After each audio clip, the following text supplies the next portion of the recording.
Hi, I'm Tony Perzow, and I'm a subject matter expert in the area of negotiation. And I've had the good fortune of speaking to and training some of the biggest companies in the world, companies like Apple, Red Bull, Samsung, Microsoft, Intel, Pepsi, Taco Bell, and the list goes on and on and on. And today I'm here to give you, event planner, a very special negotiation tactic, a tactic that you're probably not aware of and a tactic that you probably should be using. It's a tactic called anchoring. And a few years ago, I was at a very beautiful, very expensive restaurant up in Napa Valley, California. Let me preface the story by saying that I don't ever spend more than $40 on a bottle of wine. I'm not a big wine drinker. I'm certainly not a wine connoisseur. And this one evening up in Napa Valley, sitting by this beautiful fire, they brought me the wine list. In fact, it was more like a wine novel. You should have seen this thing. It was this huge leather-bound book. It took 2 hands to hold. It was like they just handed me the Dead Sea Scrolls. So I opened up the first page of this book, and the first bottle of wine that I see was $18,000. I almost fell out of my chair.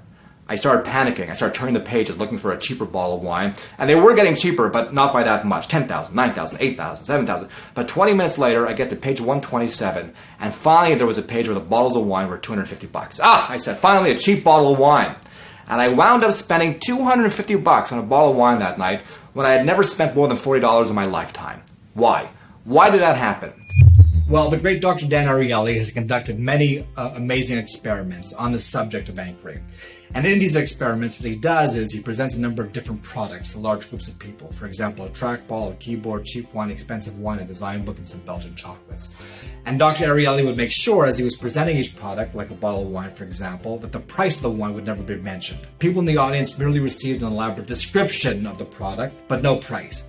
He would then give everybody an opportunity to pass the products around so that they could touch it, they could feel it, and then he would say, okay, everybody, you've had a chance to hear about the product, you've had a chance to touch it and feel it. Here's a piece of paper. It has all the products listed on it.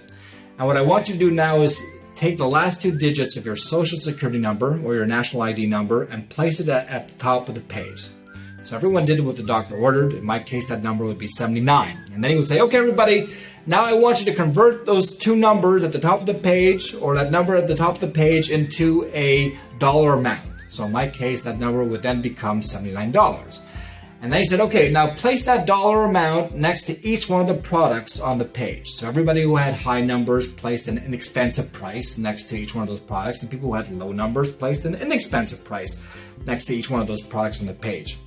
And then he asked this question. He said, hypothetically speaking, would you pay this dollar amount for each one of those products? And people gave a hypothetical yes or a hypothetical no.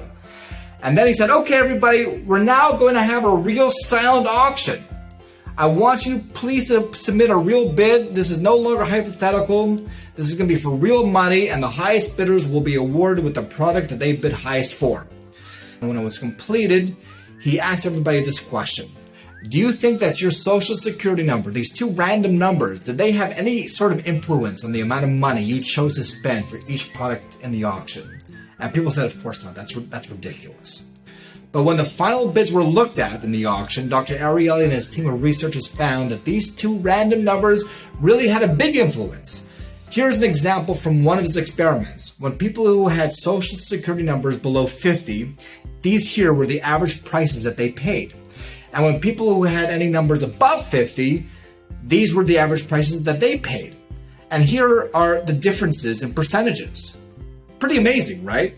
You see, what happens is that the moment we get people to consider a number, that number stays in their mind. What does this all mean for you? This means that you want to be the first one out of the gate with your price or position. You want to set the reference point first in that negotiation. So when a venue or a speaker asks you what your budget is, don't be secretive. Don't play games. Don't hold that information close to the chest. Gladly answer it and answer it quickly. Of course, you don't have to give your real budget, but you want to give a number or a position that is more favorable to your circumstances. But watch out. Here's the danger. You don't want to anchor too high. You don't want to be ridiculous, because if you are ridiculous, you'll push the other party away and you might hurt that relationship. However, you don't want to anchor too low, where you're starting off the negotiation already leaving money on the table. So you want to be prepared. You want to do your homework.